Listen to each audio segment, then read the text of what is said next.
সম্মানিত মুসল্লিন মুত্তাকুন মুমিনুন ভাইরা, মহান আল্লাহ সুবহানাহু ওয়া তাআলা তিনি আমাদেরকে এই পৃথিবীতে প্রেরণ করেছেন।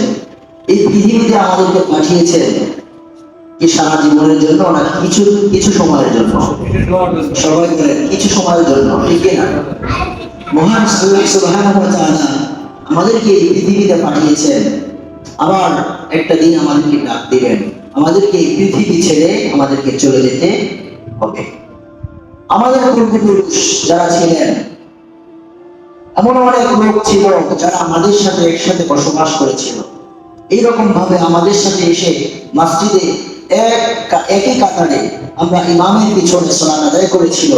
এইরকম অনেক লোক আমাদের সমাজে ছিল, আজকে তারা দুনিয়া থেকে চলে গিয়েছে। তাদের মতো একদিন আমারও সময় চলে যাবে, আমারও সময় ফুরিয়ে যাবে, তার মতো আমাকেও চলে যেতে হবে। আমিও পৃথিবীতে জীবন থাকতে পারবো। এটা হচ্ছে আমাদের মধ্যে সবচাইতে অনন্যনীয় মহা সত্য, ঠিক কিনা বলেন? এর ভিতরে কোনো সন্দেহ আছে? কোনো সন্দেহ নেই, কারণ আল্লাহ কোরআনে বলেছেন কুল্লু নাফসিন যায়িকাতুল মাউত, প্রতিটি প্রাণীকে মৃত্যুর স্বাদ নিতে হবে, প্রতিটি প্রাণীকে মৃত্যুর স্বাদ নিতে হবে। তাহলে আমরা পৃথিবীতে চিরজীবন থাকতে পারবো? পারবো না। এই পৃথিবী থেকে আমাদেরকে চলে যেতে হবে, চিরস্থায়ী আমরা এই পৃথিবীতে থাকতে পারবো না। এখন এই পৃথিবী থেকে আমরা চলে যাব। এই পৃথিবী থেকে চলে যাওয়ার ধরন হচ্ছে দুইটা। সবাই বলতে হবে পৃথিবী থেকে চলে যাওয়ার ধরন কয়টা? দুইটা। একটা হচ্ছে নিকৃষ্ট আর একটা হচ্ছে উৎকৃষ্ট।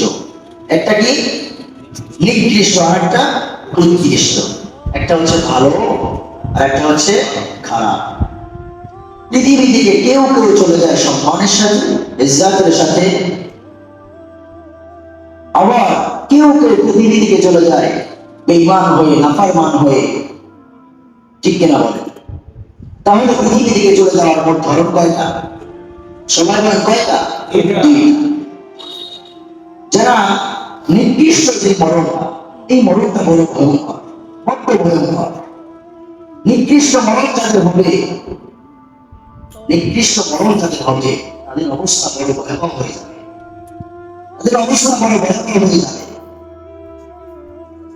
দুনিয়া থেকে কেউ কেউ ইমানের সাথে চলে যায়, কেউ কেউ ইমানের সাথে চলে যায়, আবার দেখা যায় কেউ কেউ বেঈমান হয়ে বেইজ্জতের সাথে দুনিয়া থেকে তাকে চলে যেতে হয়। এই যে নিকৃষ্ট মরণ, এটা বড় ভয়ঙ্কর, এটা বড় কষ্টের, এটা বড় বেদনা। আর উৎকৃষ্ট মরণ যেটা, উৎকৃষ্ট মরণ হচ্ছে সম্মানের মরণ। আল্লাহ রাব্বুল আলামিন, আল্লাহ সুবহানাহু ওয়া তাআলা তাদেরকে ভালোবেসে তার কাছে উঠিয়ে নিয়ে যান। সুবহানাল্লাহ। তাহলে আমরা কি নিকৃষ্ট মরণ চাই নাকি উৎকৃষ্ট মরণ চাই? উৎকৃষ্ট মরণ। এই উৎকৃষ্ট মরণের আলামত হচ্ছে মোট 7টি। সবাই বলেন কয়টি? 7টি। আমার উৎকৃষ্ট মরণ সবাই পাবে না, উৎকৃষ্ট মরণ সবাই পাবে না। উৎকৃষ্ট মরণ পাওয়ার জন্য দুনিয়াতে কিছু কিছু বিশেষ আমল আমাদেরকে করতে হবে। তাহলে উৎকৃষ্ট মরণ পাওয়ার জন্য আমল করতে হবে মোট 6টি। সবাই বলেন কয়টি? 6টি। উৎকৃষ্ট মরণ পাওয়ার জন্য আমল করতে হবে কয়টি? 6টি। তাহলে পৃথিবী থেকে চলে যাওয়ার ধরন হচ্ছে কয়টা? সবাই বলেন পৃথিবী থেকে চলে যাওয়ার ধরন কয়টা? দুইটা। একটা হচ্ছে নিকৃষ্ট আর একটা উৎকৃষ্ট। নিকৃষ্ট মরণ, নিকৃষ্ট মরণ কেমন হবে আর নিকৃষ্ট মরণ কাদের হবে? আসুন আমরা কোরআন সুন্নাহ থেকে আমরা জেনে নিই। মুসনাদে আহমদে হাদিস বর্ণিত হয়েছে, নবী করিম আমরা সবাই বলি সাল্লাল্লাহু আলাইহি ওয়াসাল্লাম বলেছেন, যারা পাপী তাবী গুনাহগার বান্দা, যারা দুনিয়াতে সারা জীবন পাপ করেছে, অন্যায় করেছে, কোরআনের বিরুদ্ধে চলেছে, যারা পাপ করেছেন, যারা নাফরমান হয়ে গেছে, এই নাফরমান পাপী তাবী গুনাহগারদের যখন মরণের সময় চলে আসবে, আল্লাহর নবী বলেছেন ইন্না আবদাল কাফিরা ইযা কানা ফী গিতাইন মিনাদ দুনিয়া ওয়া ইকবালিন মিনাল আখিরাহ। আল্লাহর নবী বলেছেন যখন পাপী তাবী গুনাহগার বান্দার মরণের সময় চলে আসে, তখন আসমান থেকে কালো চেহারা বিশিষ্ট কুচ্ছিত, দেখতে ভয়ঙ্কর চেহারা বিশিষ্ট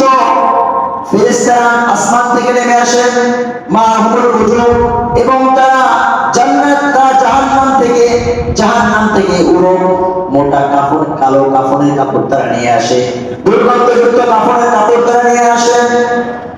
ফায়াজলিসুনা মিনহুম আদ-দাল বাসার, এবং তারা এসে ওই মৃত ব্যক্তি, ওই নাফরমান, ওই বেঈমানের চোখের সামনে এসে যায়। মা ইয়াজিবু মালাকুল মাউত, অতঃপর মালাকুল মাউত চলে আসে, অতঃপর মৃত্যুর ফেরেশতা মালাকুল মাউত চলে আসে। হাত্তা ইয়াজলিসা ইনদা রাসি, এবং মৃত্যুর ফেরেশতা এসে তার চোখের সামনে যখন বসে যায়, তার মাথার কাছে বসে যায়, তার মাথার কাছে বসে যাওয়ার পরে বলতে থাকে, ইয়া আইয়াতুহান নাফসুল খাবিস, ইয়া আইয়াতুহান নাফসুল খাবিস, বলতে থাকে, হে নিকৃষ্ট আত্মা, হে নিকৃষ্ট আত্মা, আল্লাহর গজবের দিকে বের হয়ে আসো, আল্লাহর গজবের দিকে বের হয়ে আসো।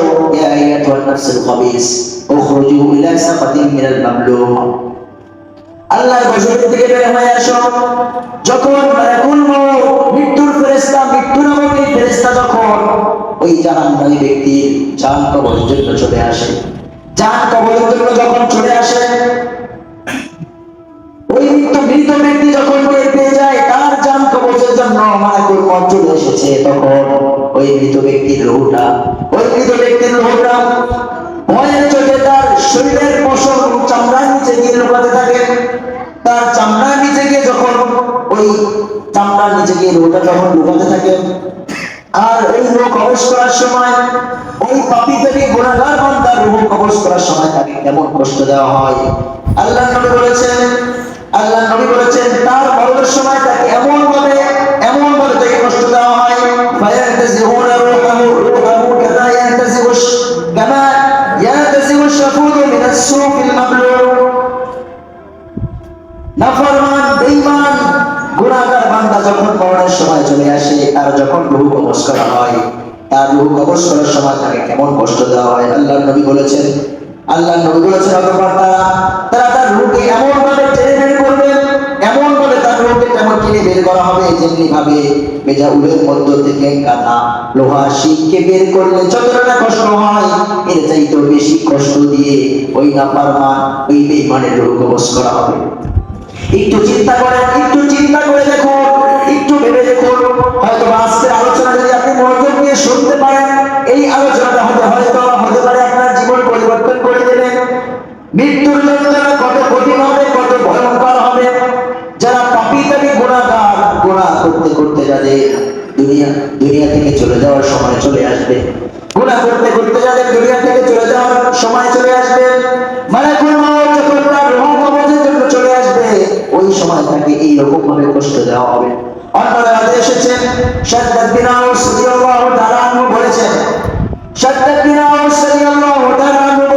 কেঁদে বলেছেন যে একজন নাফরমান, বেঈমান, গুনাহগারের রূহ যখন কবজ করা হয়,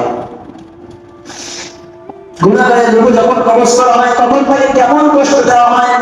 একটা জীবিত মানুষকে বিশাল ধারালো তলোয়ার দিয়ে টুকরো করতে করতে, আঘাত করতে করতে 1000 টুকরা করলে না যতটা কষ্ট হয়, ওই নাফরমান, ওই বেঈমানের রূহ কবজ করার সময় এর চাইতেও অধিক বেশি কষ্ট দেওয়া হয়। এইরকম ভাবে নাফরমান, বেঈমানের রূহ কবজ করা হবে। অন্য রাতে এসেছে একজন জীবিত মানুষকে বিশাল একটা ঘোরের ভিতরে গরম তেল গরম করে, ওই গরম তেলের মধ্যে একটা মানুষকে ছেড়ে দিলে, জীবিত একটা মানুষকে ওই বিশাল গরম তেলের ঘোরের ভিতরে ছেড়ে দিলে যতটা কষ্ট হয়, এর চাইতেও বেশি ওই নাফরমান, ওই বেঈমান মৃত্যুর সময়, রূহ কবজ করার সময় কষ্ট হবে। আপনি চিন্তা করে দেখুন, সামান্য আগুনে একটু সেক গরম তেল যদি আমার মা বোনেরা যখন রান্না করে, যখন তার মাছ ভাজে, বিভিন্ন কিছু ভাজার সময় মাঝে মাঝে দেখা যায় তারা যখন বাঁচতে যায়, সামান্য ইঞ্চি পরিমাণ তেলের ছিটা তার হাতে যখন এসে লাগে, সাথে সাথে ওইখানে পড়ে যায়, ওইখানে ঠোস পড়ে যায়, অনেক ব্যথা হয়। কিন্তু আপনি একটু চিন্তা করেন, বিশাল একটা কোরের ভিতরে যদি গরম তেল রেখে, বিশাল একটা কোরের ভিতরে তেল রেখে ওই তেলকে যদি আগুন দিয়ে গরম করা হয়, অনেক প্রচন্ড তাপ দিয়ে ওই তেল একে গরম করার পরে একটা জীবিত মানুষকে ওই গরুর ভিতরে রাখলে তার কেমন কষ্ট হবে, কেমন কষ্ট হতে পারে আপনি একটু চিন্তা করেন। কেমন কষ্ট হতে পারে? এইরকম ভাবে কষ্ট দিয়ে নাফরমান বেঈমান বেনামাজীদেরকে তার রূহ কবজ করা হবে। কেমন করে ভাই আপনি নামাজ ছেড়ে দিচ্ছেন? কেমন করে আপনি মসজিদে আযান হওয়ার পরে মসজিদ থেকে দূরে সরে যাচ্ছেন? আপনি নামাজ আদায় করেন না। যুবক ভাইরা, কেমন করে আপনি মাদকাসক্ত হয়ে আছেন? কেমন করে আপনি জিনার সাগরে ডুবে আছেন? কেমন করে আপনি গুনাহের সাগরে ডুবে আছেন? মোবাইলের ফিতনার মধ্যে আপনি কি করে এখনো পড়ে আছেন? আপনার কি মরণের ভয় নাই? আপনি কি দেখেন না আপনার চোখে কি বাজে না যে আপনার মতো কত যুবক, কত মানুষ যুবক বয়সে দুনিয়া থেকে চলে যায়? বলেন, এইরকম দৃশ্য আমরা সমাজে দেখতে পাই কি পাই না? মৃত্যুর কিন্তু কোনো বয়স নাই, যখন তখন যে কেউ চলে যেতে পারে। সুন্দর আমরা দুনিয়াতে যে আমরা জন্ম নিয়েছি, দুনিয়াতে আসার জন্য কিন্তু একটা সিরিয়াল মেনটেন হয়। একটা সিরিয়াল মেনটেন করে মানুষ দুনিয়া থেকে আসে। মানুষ দুনিয়ায় আসার জন্য একটা সিরিয়াল আছে। প্রথমে দেখা যায় প্রথমে দাদা, এরপরে বাবা, এরপরে ছেলে, এরপরে নাতি, এইরকম ভাবে সুন্দর একটা সিরিয়াল মেনটেন হয়। কিন্তু দুনিয়া থেকে চলে যাওয়ার কি কোনো সিরিয়াল আছে নাকি বলেন? মাঝে মাঝে আমরা সমাজে দেখতে পাই যে ছেলের লাশ বাবা কাঁধে করে কবরে নামাচ্ছে। আবার মাঝে মাঝে আমরা দেখতে পাই এমন দৃশ্য সমাজে আছে, নাতির লাশ নানা কিংবা দাদা নাতির লাশকে কবরে নামায়। তাহলে মৃত্যুর কোনো সিরিয়াল নাই, যে কেউ যে কোনো সময় আল্লাহর ডাকে সাড়া দিয়ে চলে যেতে হবে। তাহলে আপনি চিন্তা করেন যে আপনার জীবনটাকে আপনি কি আল্লাহর পথে ব্যয় করছেন নাকি আপনি নাফরমানি করছেন? আপনি কি বেঈমান হয়ে আছেন নাকি আপনি আল্লাহর আইনের বিরোধিতা করছেন নাকি? আপনি একটু চিন্তা করেন। মৃত্যুর সময় আপনাকে এত যন্ত্রণা দেওয়া হবে, এত কঠিন আযাব দেওয়া হবে, এই আযাব আপনি কেমন করে সহ্য করবেন? কেমন করে আপনি সহ্য করবেন? রাসূল সাল্লাল্লাহু আলাইহি ওয়াসাল্লাম এটা শুনে শিউরে উঠলেন। কেমন কষ্ট দেওয়া হবে? আল্লাহ রাব্বুল আলামিন কোরআনুল কারীমের 8 নম্বর সূরাতুল আনফালের 50 নম্বর আয়াতের মাধ্যমে রাব্বুল আলামিন জানিয়ে দিলেন, ওয়ালাউ তারা ইয ইয়াতাওয়াফাল্লাযীনা কাফারুল মালাইকাতু ইয়াদরিবুনা ওয়ুজুহাহুম ওয়া আদবারহুম ওয়া যুকু আযাবাল হারীক। জোরে বলুন আল্লাহু আকবার। আল্লাহ বলেন, ও আমার নবী, আপনি যদি নাফরমান বেঈমান এদের মরণের সময় এদেরকে যে কষ্ট দেওয়া হয়, এই কষ্ট যদি আপনি দেখতে পারতেন, তাদেরকে মরণের সময় ফেরেশতারা তাদেরকে এই নাফরমানদেরকে এমন আযাব দিতে থাকে, এমন কষ্ট দিতে থাকে। ওই সময় ওই নাফরমান বেঈমানেরা বলতে থাকে, ওই নাফরমান বেঈমানেরা চিৎকার করে ফেরেশতাদেরকে বলতে থাকে, আমাদেরকে কেন এত কষ্ট দিচ্ছ? আমাদেরকে কেন এত কষ্ট দেওয়া হচ্ছে?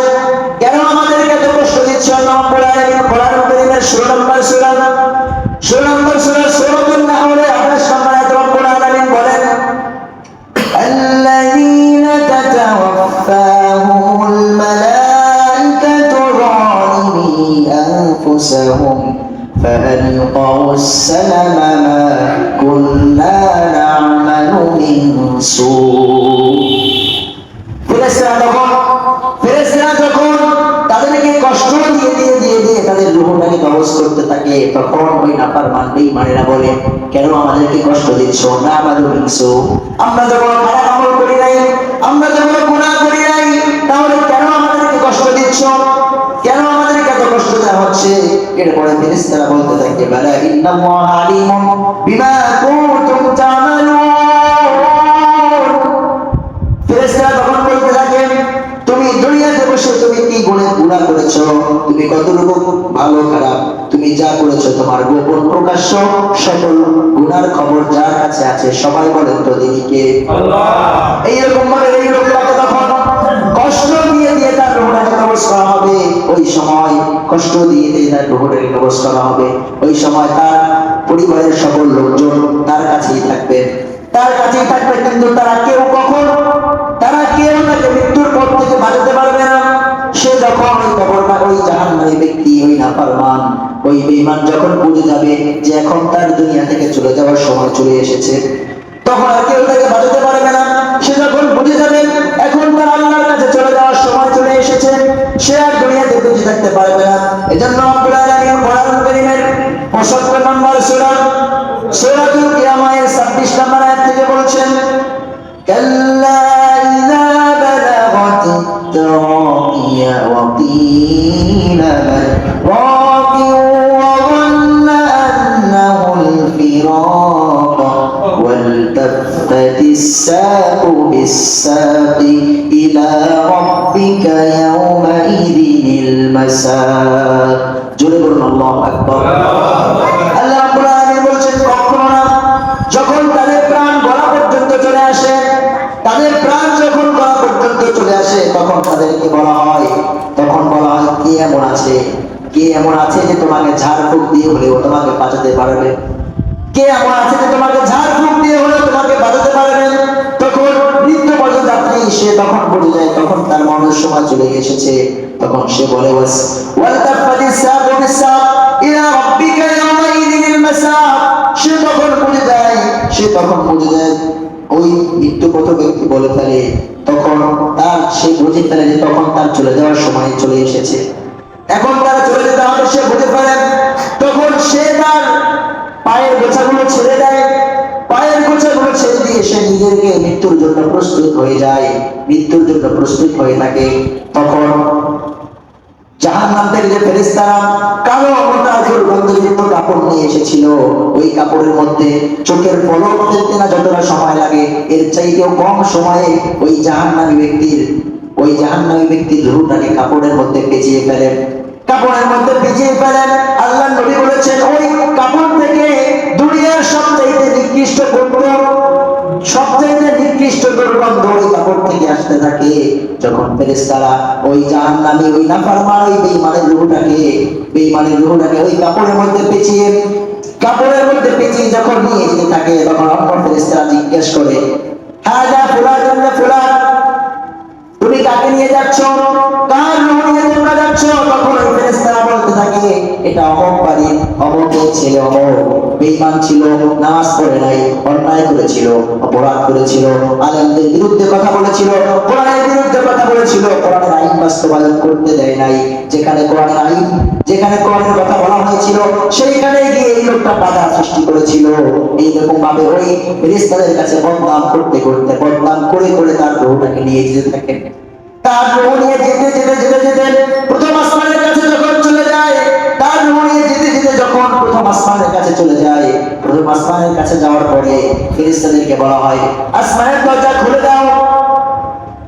আসমানের দরজা যখন খুলে দেওয়ার জন্য বলা হয়, তখন আসমানের দারোয়ান ফেরেশতারা বলতে থাকে, এই নাফরমান এই বেঈমানের জন্য ওই আসমানের দরজা খোলার কোনো পারমিশন নাই, এর রূহটাকে জমিনের নিচে সিজ্জিনে গিয়ে রেখে দাও, সিজ্জিনে গিয়ে সংরক্ষণ করে ফেলো। সিজ্জিন হলো সকল পাপী জাহান্নামী গুনাহগারদের রূহ যেখানে রাখা হয়, সেই জায়গাটার নাম কি? সবাই বলেন, সেই জায়গার নাম কি? সিজ্জিনে সকল নাফরমান বেঈমানের রূহটাকে সিজ্জিনে নিয়ে গিয়ে রাখা হয়। তাহলে এইরকম ভাবে তার রূহটাকে যখন নিয়ে সিজ্জিনে গিয়ে সংরক্ষিত করা হয়, এইরকম ভাবে নাফরমান বেঈমান যারা অন্যায় করেছে, মানুষের উপরে জুলুম করেছে, আল্লাহর কোরআনের আইনের বিরুদ্ধে কথা বলেছে, কোরআনের বিরুদ্ধে যারা কথা বলেছে, ঠিকভাবে নামাজ পড়ে নাই, গুনাহ করেছে, মানুষের উপরে জুলুম করেছে, নাফরমানি করেছে, যারা দুনিয়ার বুকে থাকাকালীন গুনাহ করতে যাদের মরণের সময় চলে এসেছিল, তাদের মরণটা এইরকম ভাবে ভয়ঙ্কর ভাবে তার মরণ হবে, ভয়ঙ্কর ভাবে তার রূহ কবজ করা হবে, এত কষ্ট দিয়ে তাকে দুনিয়া থেকে বিদায় নেওয়া হবে। এখন আপনি একটু চিন্তা করেন, আপনি একটু ভেবে দেখেন তো, আমরা কি আল্লাহর সঠিক পথে চলছি নাকি অন্য পথে আছি? একটু আমাদের ভেবে দেখা দরকার। পাঁচ ওয়াক্ত আযান হলে আযান হওয়ার পরে কি আমি মসজিদে আসছি নাকি? একজন মুমিনের পরিচয় হবে আযান হওয়ার সাথে সাথে একজন মুমিন সব সময় চিন্তায় থাকবে কখন মসজিদে আযান হবে, আমি মসজিদে নামাজের জন্য চলে যাব। একজন মুমিনের চিন্তা ধারণা এটা ছিল, কিন্তু দেখা যায় আমাদের সমাজে দেখা যায় আজান হওয়ার পরেও আমরা মসজিদে মুসল্লি পাই না। আজান হওয়ার পরে মসজিদে মুসল্লি নাই। নবীর যুগের মসজিদ কেমন ছিল আপনি জানেন নাকি? নবীর যুগের মসজিদ ছিল এমন, কাঁচা মসজিদ ছিল, সিজদা দিলে কপালে কাদা লেগে যেত, কপালে ধুলো বালি লেগে যেত, এত এইরকম ছিল তাদের মসজিদ। আর তারপর ওই সময় মানুষগুলো ঠিকভাবে নামাজি ছিল, নামাজ ঠিকভাবে পড়তো। কিন্তু এখন দেখেন আমাদের সমাজে প্রত্যেকটা গ্রামে গঞ্জে মসজিদ গুলো এত সুন্দরভাবে নির্মাণ করা হয়েছে, এত সুন্দরভাবে নির্মাণ মসজিদ হওয়ার পরেও মসজিদে মুসল্লি পাওয়া যায় না। তাহলে আমাদেরকে যদি আমরা এই গুনাহ থেকে বাঁচতে চাই, এইরকম কষ্ট দিয়ে রূহ কবজ থেকে যদি আমরা বাঁচতে চাই, এইরকম কষ্ট থেকে বাঁচার জন্য আমাদেরকে কি ঠিকভাবে আল্লাহর হুকুম মানার দরকার আছে না নাই? সবাই বলেন আল্লাহর হুকুম